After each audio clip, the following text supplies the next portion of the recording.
Salut la compagnie. Je sais ce que vous vous dites, je sais, ça fait longtemps, ça fait vraiment longtemps. J'étais supposée publier des vidéos chaque semaine, mais voilà, il y a la vie qui se passe, il y a des choses, il y a des occupations, et puis voilà, bon, je ne vais pas me mettre des excuses, mais voilà, je suis de retour et je suis très ravie de vous revoir. Sans plus tarder, nous allons entrer dans le vif du sujet.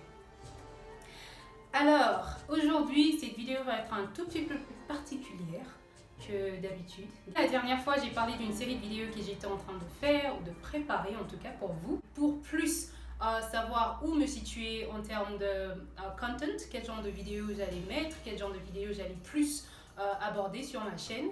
Donc, nous sommes dans la continuité de la série vidéo, bien sûr, ça c'est l'épisode 2.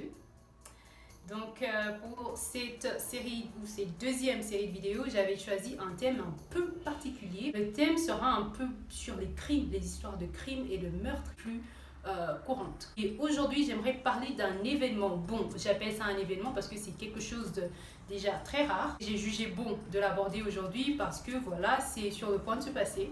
La chose qui me pousse à me mettre aujourd'hui devant ma caméra va se passer le 31 décembre 2020, qui est dans moins d'un mois aujourd'hui. Donc, qu'est-ce que c'est? Ne pas quitter la vidéo pour savoir ce que c'est et surtout rester scotché. Je vous retrouve tout de suite.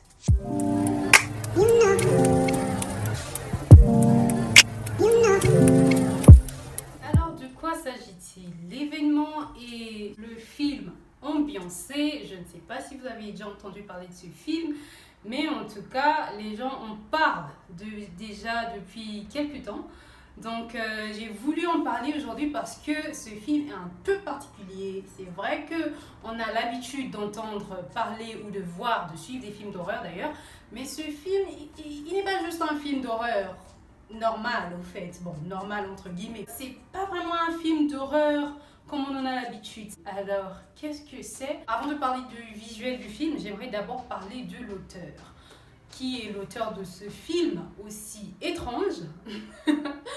L'auteur s'appelle Andrés Weberg, je ne sais pas si je prononce correctement, mais Andrés Weberg est un auteur d'origine suédoise qui a l'habitude de faire des courts-métrages ou des films, je dirais, un peu normaux.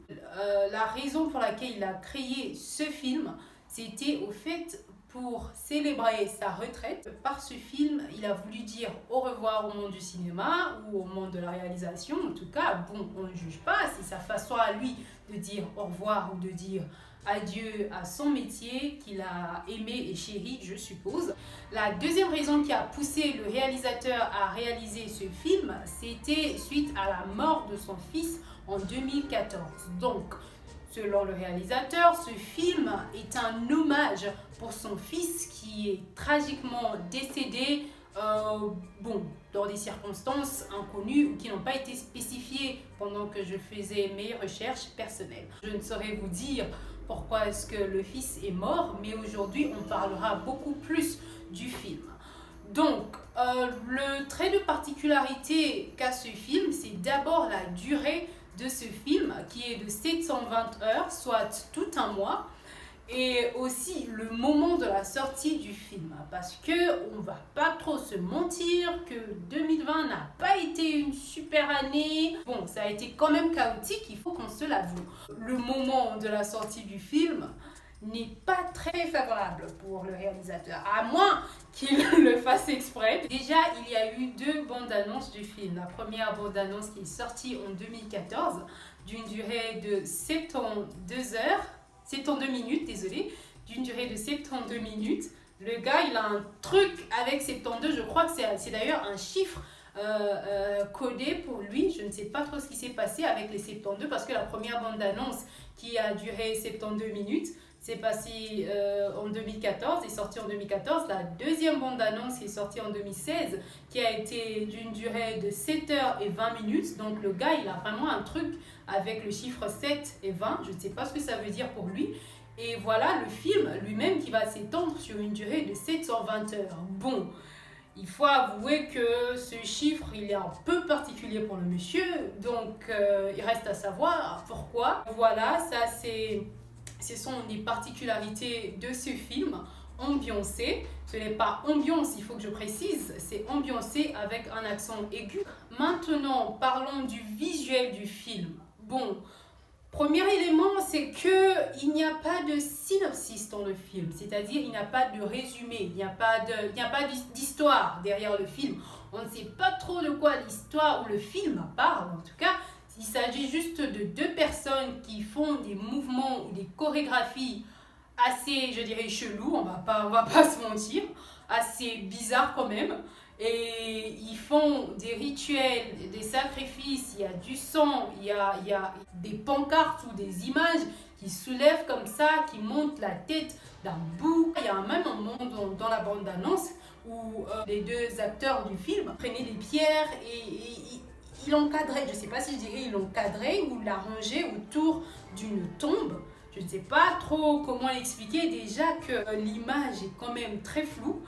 Le son, il est très bizarre. Je ne vous dirai pas comment est-ce que mon esprit a été troublé. En tout cas, j'ai vraiment senti des ambiances de sacrifice et des mouvements, je qualifierais d'ailleurs de satanistes. Bon, on va pas me l'enlever de la bouche. C'est vrai qu'il y a des gens qui disent que bon, c'est son côté artistique, il essaie d'expérimenter, mais pour ceux qui le suivent ou ceux qui l'ont suivi déjà, ils vont remarquer quand même une sorte de rituel satanique. Donc, je ne sais pas si le but du film est surtout pour initier les gens, je ne saurais le dire. Mais tout ce que je peux vous dire, c'est que c'est vraiment quelque chose que je vais déconseiller parce que, voilà, ça trouble l'esprit au fait. Mais lorsque j'ai suivi le film, enfin, quand j'ai suivi l'extrait, parce que j'ai pas passé plus d'une minute à le suivre en même temps, avec le mouvement, les sons et tout ce qui se passait dans le film, c'était waouh, c'était vraiment bizarre. Une chose que j'ai oublié de préciser, c'est que, bon, je ne sais pas si c'est un slogan ou si c'est... Bon, en même temps, je crois que les réalisateurs ou les acteurs des films, quand ils mettent quelque chose, je crois que c'est fait exprès, ce n'est pas un truc par hasard. Bon, je dirais que le slogan du film est Every frame counts. Ça veut dire que chaque partie ou chaque portion du film compte.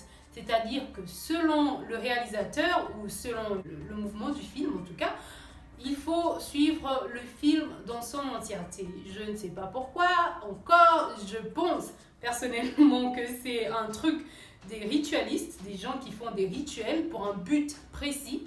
Pour chaque personne qui va suivre ce film, il faut le regarder jusqu'à la fin. Ce qui est quand même très difficile à réaliser parce que rester scotché à un film de cette durée-là, c'est peu ordinaire, je dirais. La question que je me pose, c'est quel genre de plateforme ou quel genre de chaîne de télé va publier ça dans le monde entier, pour être plus précise, dans le monde entier pendant tout un mois. Bon, la seule chose ou le seul endroit que je pense ou qui me vient à la tête en ce moment, c'est sur YouTube. Ce film va être diffusé. Est-ce que vous pensez que ce film mérite d'être boycotté? Ça, c'est selon vos avis. Et dites-moi en commentaire ce que vous en pensez. N'oubliez pas d'aimer, de partager et de commenter cette vidéo. Je vous aime énormément. Je vous retrouve la prochaine fois sur ma chaîne YouTube Ketia MND. En attendant, keep well. I love you guys and bye!